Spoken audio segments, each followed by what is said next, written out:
नमस्कार, हमर छत्तीसगढ़ देख रहे हैं आप और मैं हूं आपके साथ ज्योति। चलिए खबरों में आगे बढ़ते हुए विस्तार से खबरों को शुरू करेंगे। दंतेवाड़ा के किरंदुल नगर पालिका परिषद में हुए भ्रष्टाचार के मामले से अब हर कोई रूबरू हो गया है। इस बीच लेबर इंस्पेक्टर मनीष कुमार नेताम ने अपनी जांच शुरू कर दी है। देखिए ये रिपोर्ट।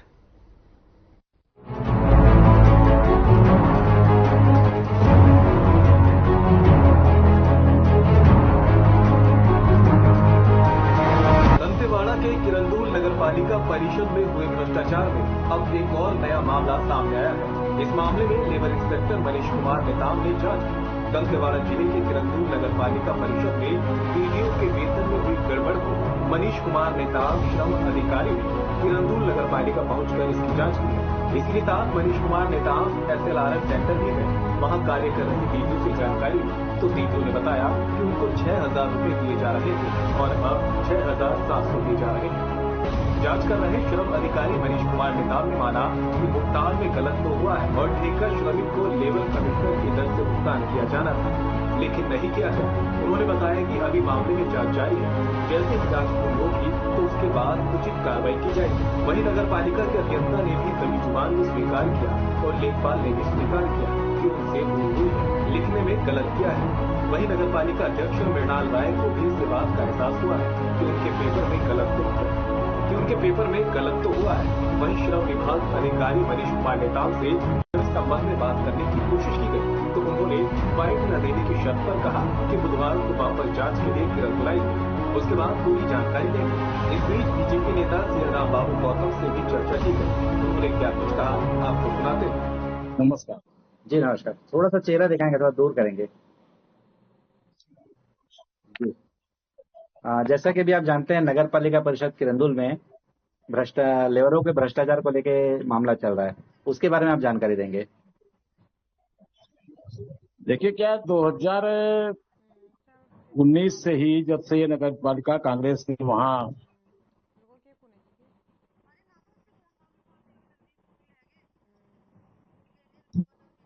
मीडिया के लोग और भारतीय जनता पार्टी के लोग भी इस बात को उठाते रहे हैं।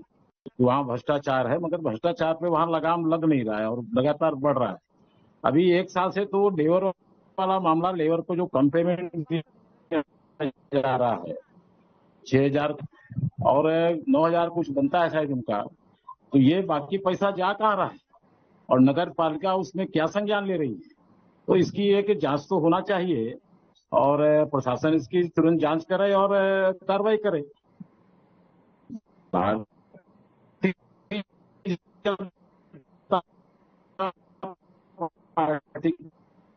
का बिल्कुल साफ साफ कहना मुक्त भारत बनाना है, फिर वो चाहे नगर परिषद साफ है। और 4 जून के बाद भारतीय जनता पार्टी इन सब बातों को लेकर मैदान में जरूर उतरेगी। और जैसा कि भी इसमें संज्ञान में आया है कि नगर पालिका जो लेबरों को लगा रखे थे, उसमें अध्यक्ष के रिश्तेदार और पार्षदों के रिश्तेदार भी इसमें शामिल है। ये कहाँ तक सच अच्छा है और इसमें क्या ऐसे लोगों को करना चाहिए था नगर पालिका अध्यक्ष और पार्षदों को? बिल्कुल बिल्कुल, बंदर बांटे रेवड़ी अपने अपनों को दे, तो वहाँ सब मिलजुल सब काम कर रहे हैं और मंत्री देंगे कि उनकी भी कुछ हिस्सेदारी है। और इन्हीं सब बातों को लेकर अभी कुछ महीने पहले नगर पालिका में अध्यक्ष के खिलाफ अविश्वास प्रस्ताव भी आया था। स्वयं उनके कांग्रेस के पार्षदों ने लाया था, उसमें भी सुनाई पड़ा कि नहीं, कुछ जो है सौदाबाजी करके और वो फिर निर्णय को पलटवाने में सफल रहे जी। अभी जैसे उनके भांजा है, नगर पालिका अध्यक्ष के भांजा जो बचेली में निवास रहते हैं, उनका नाम कुछ बाला है, वो उनको भी इस 6,000 रुपये महीना जो पेमेंट जा रहा था, उनको भी इसी नगर पालिका से पेमेंट जा रहा था। हमारे पास उसकी पुख्ता जानकारी है। ये कहाँ तक नगर पालिका को ऐसा करना चाहिए था? राम टेके जी, वो तो भांजा वाली बात तो एक आदमी नगर पालिका का जान रहा है जी। नगर पालिका की जनता पूरा जान रही है। अभी मैं राम टेके जी, अगर मैं कहूंगा कि आपको भी शायद कम जानकारी, और न जाने कितने नाम और सामने आएंगे। वो तो जितना आप जान रहे हैं उतना जान रहे हैं। वो तो सीधा सीधा पूरे नगर पालिका की जो कार्य प्रणाली है पूरे वो 2019 से प्रशासन को जांच करना चाहिए और निश्चित रूप से भारतीय जनता पार्टी 4 जून के बाद में इस मामले को उठाई और जांच तो ये करना पड़ेगा। और अभी तो हमारे नगर पालिका का प्रभार हमारे एसडीएम साहब के पास है, उनको देखना चाहिए।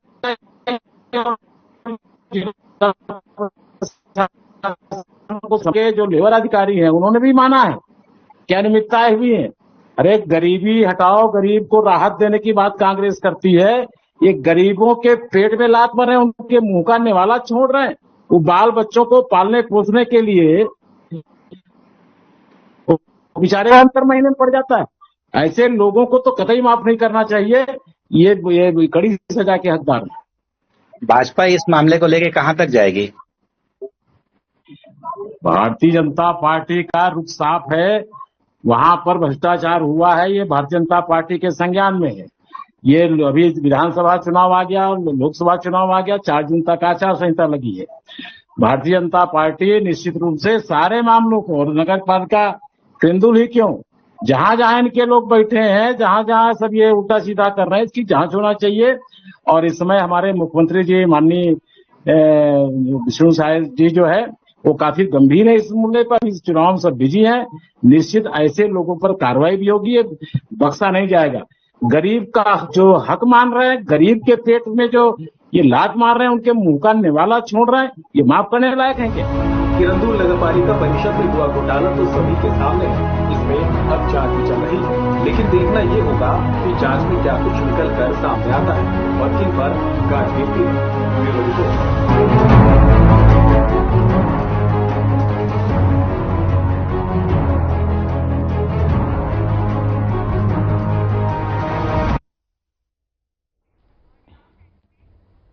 और दंतेवाड़ा के किरंदुल से एक ऐसा मामला सामने आया है जिसे सुनकर आपका दिल भी पसीज जाएगा। यहां कुछ गरीब परिवार रेलवे के खंडहर पड़े पुराने मकानों को अपना आशियाना बनाकर रह रहे थे, लेकिन अब इन परिवारों के सिर से इस खंडहर की छत को भी छीनने का फरमान जारी कर दिया गया है। देखिए ये रिपोर्ट।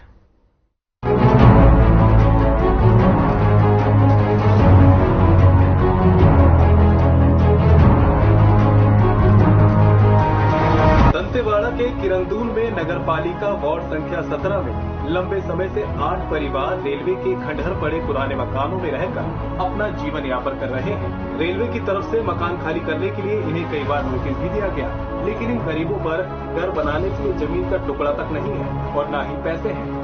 ये रेलवे के खंडहर घर को ही अपना आशियाना बनाकर रह रहे हैं। लेकिन अब रेलवे की तरफ से निविदा प्राप्त घरों को तोड़ने के लिए ठेकेदार ने रविवार को आकर इन लोगों को 2 दिनों में मकान खाली करने को कहा है। आगामी 15 दिनों के बाद बारिश का मौसम शुरू हो जाएगा।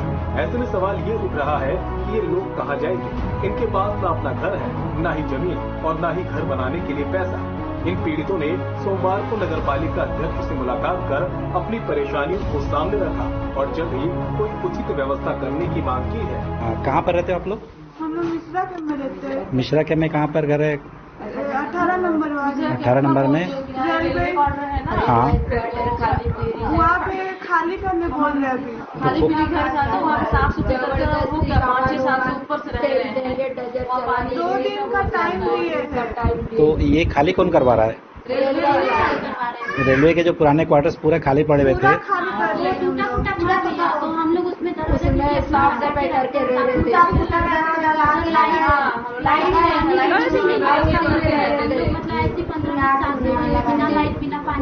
मेरा छोटा सा बच्चा है, 2.5 साल का, पेट में कहाँ जाएंगे? सरकार हमको गला दबा के मार देने से ठीक है, लेकिन जिंदा रह के क्या मतलब? ये जो रेलवे क्वार्टर बहुत सालों से खाली पड़ा है, फिर भी क्यों भगा रहे हो लोग? तोड़ रहे हैं उसको। कौन लाया था? डोजर कौन लाया था?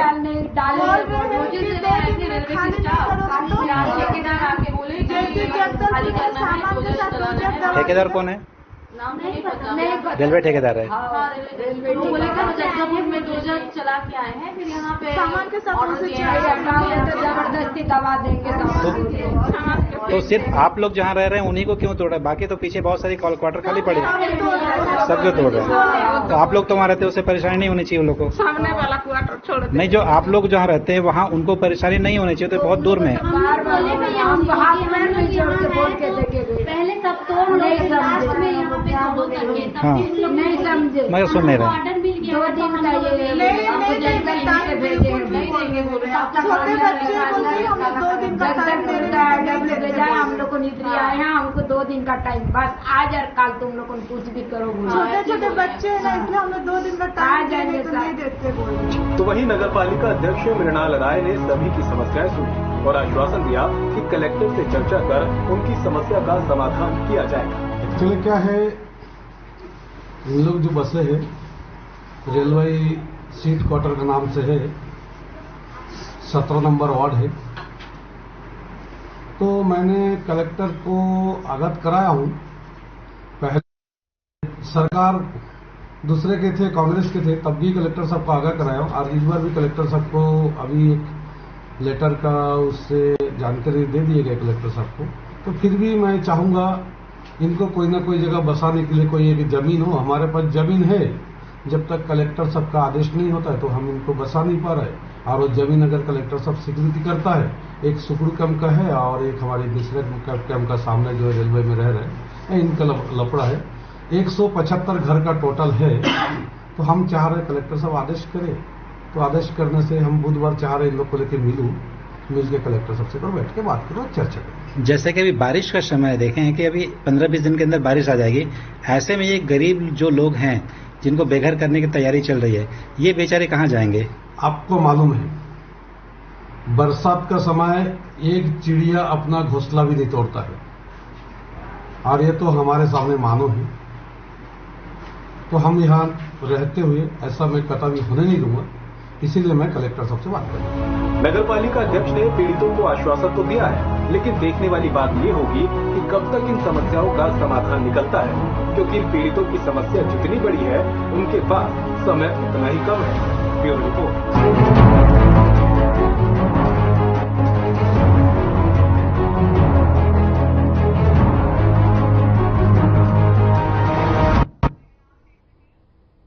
और भिलाई सूर्या टीआई मॉल के साइकिल स्टैंड संचालक और बीजेपी कार्यकर्ताओं ने अपनी ही पार्टी के बीजेपी पार्षद और अवैध वसूली का आरोप लगाते हुए स्मृति नगर चौकी में आवेदन दिया है।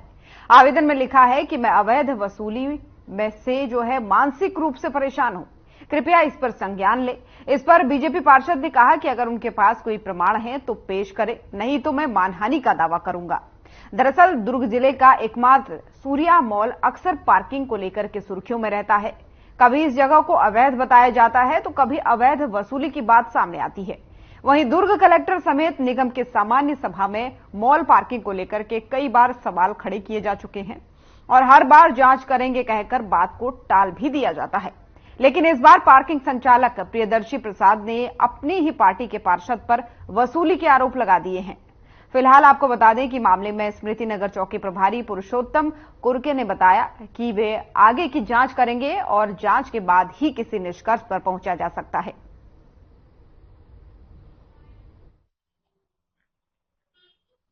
वार्ड नंबर 2 के पार्षद के खिलाफ जो है ठेकेदार सूर्या मॉल के वाहन पार्किंग का ठेकेदार द्वारा एक अभी 15 मिनट पहले आवेदन दिया है, जिसमें आरोप लगाया कि वार्ड क्रमांक 2 के पार्षद उससे पैसे की मांग करते हैं।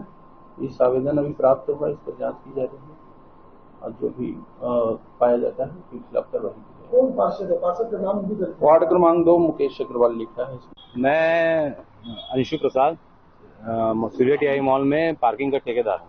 मैं 16 मार्च 2024 को ठेका लिया हूँ वहाँ पे। तब से लेके अभी तक मुझे वार्ड नंबर 2 का जो पार्षद है मुकेश अग्रवाल जी द्वारा बार बार पैसे की वसूली के लिए कि आप यहाँ पे ठेका लिए हो तो मुझे पैसा देना पड़ेगा आपको, मेरे द्वारा हमेशा मना किया गया है। मैं भी एक भाजपा का कार्यकर्ता हूँ, मेरे द्वारा भी छोटा मोटा काम किया जा रहा है वहाँ पे, लेकिन वो निरंतर मेरे को विगत 1.5 महीने से 2 महीने से परेशान कर रहे हैं, पैसा दो नहीं तो मैं धरना प्रदर्शन करूंगा, तुम्हारा पार्किंग बंद करा दूंगा। बार बार परेशान करते हैं। वहां पे मेरी महिला स्टाफ भी है, जो महिला कर्मचारी काम करती है, उनको भी आके धमकाते हैं। वो भयंकर बहुत ज्यादा भयभीत हैं कि कब क्या हो जाएगा, क्या नहीं हो जाएगा, अंदर करा दूंगा, मतलब बहुत सारी बातें करते हैं। आज ये 1.5 महीने से मैं परेशान हूँ सर। कितने की वसूली, कितना पैसा? मतलब 10,000 रुपए आप मेरे को महीना दो, फिर उसके बाद दारू की बोतल दो। किस चीज का 10,000 रुपए? आप यहाँ पार्किंग लिए हो, सूर्या टीआई मॉल में पार्किंग लिए हो, उसके लिए। और फिर बाद में मेरे को बोलते हैं कि आप लोग बाहर रोड पे खड़े होके कार का अवैध पर्ची काटते हैं, जबकि हमारे द्वारा बताया गया कि हमारे द्वारा कार की बाहर जो रोड पे गाड़ी खड़ी रहती है उसमें बिल्कुल कहीं पर्ची नहीं काटी जाती, बल्कि हम अपने खुद के खर्चे से 4 लड़के जिसका वेतनमान 10,000 रुपए है सबका, वो कुछ सबूत है तो वो पेश कर दें कि मैंने 10,000 रुपए की जो मांग की है वो किस लिए की है, क्या है और क्यों की है, और अगर उनके पास कुछ साक्ष्य है तो जरूर प्रूफ करें। उनके पास साक्ष्य नहीं, आप आगे क्या करेंगे? आपके ऊपर कई सारे गंभीर आरोप तो उन्होंने लगा दिया, आप परेशान करते हैं। जी देखिए, पहली बात तो ये कि मैं उनको परेशान नहीं करता। हमने नियमतः बात की है कि सूर्यविहार कॉलोनी उस मॉल के पीछे है, जहाँ लाखों हजारों की संख्या में लोग बसे हैं। उसके पीछे और भी 2 कॉलोनियां हैं। मेन MR रोड 24 पे इनके द्वारा पार्किंग करा दी जाती है या गाड़ियां खड़ा करा दी जाती है, लोगों को आने जाने में आवाजाही होती है। हमने इसमें एक छोटी सी मांग की थी कि जो अतिक्रमण किया जा रहा है, जो अव्यवस्थित पार्किंग है, उसको सुधार किया जाए। इसके अलावा मेरे द्वारा कोई मांग नहीं की गई है। रही बात, उन्होंने मेरे ऊपर आरोप लगाया है, वो इस चीज का साक्ष्य प्रस्तुत करें, क्योंकि उन्होंने आप सब मीडिया साथियों के सामने इसको आरोप लगाया है, अन्यथा मैं उनके खिलाफ मानहानि का केस करूंगा।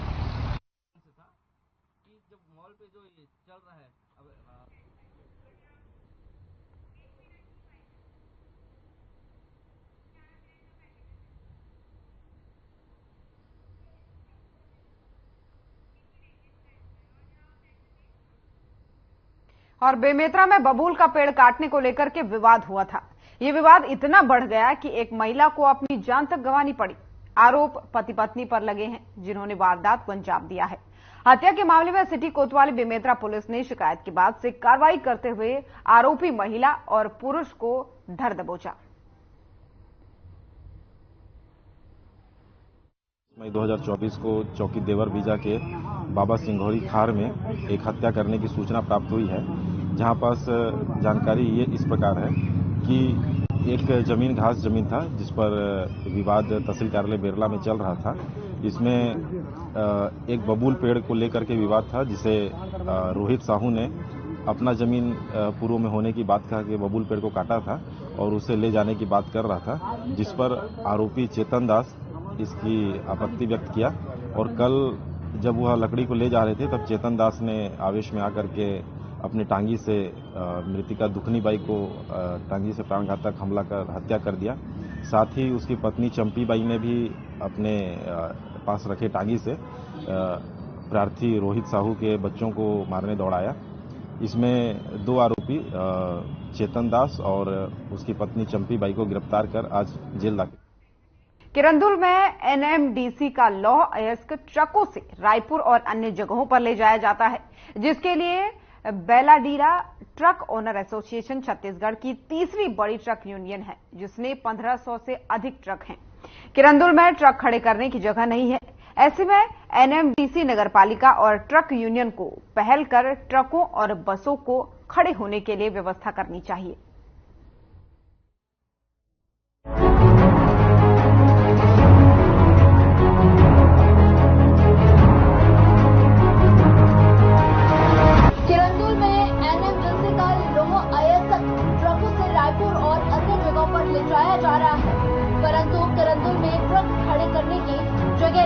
ऐसे में NMDC नगरपालिका और ट्रक यूनियन को पहल कर ट्रक को खड़े करने के लिए व्यवस्था करनी चाहिए। यहाँ ना तो रोड सुरक्षित है और न ही यहाँ गाड़ी खड़े करने की कोई जगह है। किरंदुल के गौरव पथ पर रेत मिट्टी और घर बनाने के लिए सामानों का अंबार लगा हुआ है। आप लोग बस यहाँ क्यों खड़ा करते हो? भाई जगह नहीं है, इसलिए क्या करेंगे। तो आप लोग का नगर पालिका द्वारा कोई जगह नहीं मिल पाती है? पहले दिए थे बहुत साल पहले, अभी तो नहीं। पहले बसें कहाँ खड़ी करते थे? पहले बस यहाँ नीचे में खड़े करते थे, पार्किंग था पहले। अभी यही जहाँ जगह मिलता है वहीं खड़े करते हैं, कभी आके हटवाते हैं। कहाँ खड़े करेंगे, जगह तो सही नहीं है। असल जगह बसर में जगह ही नहीं है। बसर इतना बड़ा है कि गाड़ी खड़ा करने का जगह ही नहीं है। वहाँ अंदर खड़ा करते हैं तो दुकान वाले बोलते हैं हटाओ हटाओ। और बाहर रोडों में जो खड़ा करते हैं आप लोग, उससे लोगों को बहुत ज्यादा परेशानियों का सामना करना पड़ रहा है। अब उसके लिए अपन क्या कर सकते हैं, कंपनी मैनेजमेंट देखे और एनएमडीसी का गाड़ी है, एनएमडीसी अपनी जगह दे तो अपन खड़ा कर दें। ये गाड़ी एनएमडीसी के अंडर में चलती है, तो एनएमडीसी इसको अपने एरिया में क्यों नहीं खड़ा करा देती? जहाँ पे एनएमडीसी का जगह है खड़ा करने का, वहाँ क्यों नहीं खड़ा करने देती? अभी तक तो आदेश नहीं दिए हैं, आदेश देंगे तो खड़ा कर लेंगे। ठीक, नाम बताएंगे? मेरा नाम हरपाल सिंह है सर। कौन से बस के ड्राइवर हैं आप? दुबे ट्रैवल्स। तो आप लोग जो रोडों में बसें खड़े करते हैं, इसका कारण क्या है? हमारे लिए कोई भैया पर्याप्त जगह नहीं है, कहाँ खड़ी करेंगे गाड़ी। पहले पीछे बस स्टैंड बनाए थे, हाँ, उसको भी बंद करवा दिए हैं। हाँ, अब इधर उधर कहीं खड़ी करते हैं तो उधर से एनएमडीसी वाले भगाते हैं। हाँ, बस स्टैंड में भी कहीं लगाओ तो बस स्टैंड में भी आके बोलते हैं तुम्हारा जहाँ जगह नहीं है। तो हम लोग ये गाड़ी खड़ी करने के लिए कहाँ जाएं, बस कहाँ खड़ी करें? तो आप लोगों को बसों खड़ी करने में बहुत ज्यादा परेशानियों का सामना करना पड़ता है जी। तो जैसे पहले अब इस तरफ मेन रोड तरफ लगाते थे, उसमें भी क्या दिक्कतें आ रही है? उधर भी भैया घरों वाले बोलते हैं ना, आप लोग इधर मत लगाओ, वहाँ लेके जाओ। पहले वहाँ लगाते थे, खड़ी किए थे जहाँ भी, घर वाले पुलिस रिपोर्ट कर दिए, बोले हमारे घर के सामने गाड़ी खड़ी है। बहुत लफड़ा जी गाड़ी खड़ी करने के लिए, बस वालों के लिए। बस वालों के लिए बहुत ही ज्यादा परेशानी है गाड़ियों खड़ा करने का। कोई ठीक मतलब जगह ही नहीं है, बस वाले कहाँ जाएंगे भैया? बस वाले बस स्टैंड में ही खड़ी करेंगे, बस स्टैंड छोड़ के कहाँ जाएंगे? हाँ, नगर पालिका क्या बोलती है इस मामले में? नहीं, इस मामले में अभी तक तो कुछ नहीं बोले हम लोग बस स्टैंड के अंदर लगाते हैं। और जो बाहर रोडों में जो व्यक्ति है, चालक परिचालक बहुत सारी प्रॉब्लम फेस कर रहे हैं। जैसे कि यहाँ का बाथरूम में सुलभ कभी साफ ही नहीं रहता है, बड़ी दिक्कत जाती है फ्रेश होने में, नहाने में, धोने में, किसी भी चीज़ को लेकर बहुत ज़्यादा गंदगी है। भैया जैसे देखा जा रहा है कि रोडों में पूरा बसें खड़ी हैं, अरेंजमेंट नहीं है ना, सही व्यवस्था नहीं है यहाँ पर। लोग खड़ी कहाँ करें? बस स्टैंड तो बना दिए, लेकिन बस स्टैंड बहुत छोटा है, पार्किंग की सुविधा नहीं है। तो अभी आप कोई चीज़ की सुविधा नहीं है यहाँ पर, बस लोग आ रहे हैं, जा रहे हैं, अपना काम चला रहे हैं किसी भी तरीके से। सबसे बड़ी प्रॉब्लम है पानी की भी दिक्कत। तो जो बसें अभी पूरे रोड में हम लोग देखे हैं कि पूरा बसें जो रोड में खड़ी है, तो आप लोगों को नगर पालिका तरफ से कोई सुविधा नहीं है इसके लिए? कोई सुविधा नहीं आ रही है, बल्कि नगर पालिका कभी कभी आके हम लोग का चालान भी काट देती है। चालान काट दे रही है गाड़ियाँ खड़ी कर रहे हैं करके, तो सुविधा क्यों नहीं दे रही है? अब सुविधा भी ये सरकार जाने क्यों नहीं दे रही है, क्यों नहीं दे रही है। वहीं किरंदुल का बस स्टैंड पूरी तरह से जर्जर हो गया है और कभी भी गिर सकता है। इस बिल्डिंग में कई दुकानें चल रही हैं।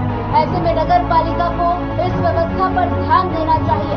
जनता का सवाल है कि जब गोरम पथ को ऐसे ही ट्रकों, बसों और बिल्डिंग मटेरियल से भरना था, तो सड़क चौड़ीकरण के नाम पर गरीब लोगों के घरों को क्यों तोड़ा गया? इस जर्जर व्यवस्था को लेकर जनता में काफी आक्रोश है। इन ट्रकों, बसों और बिल्डिंग मटेरियल की वजह से कई हादसे हो गए और इस समस्या को लेकर नगर पालिका और ट्रक यूनियन को पहल करनी चाहिए ताकि इस समस्या का समाधान निकाला जा सके। Bureau report.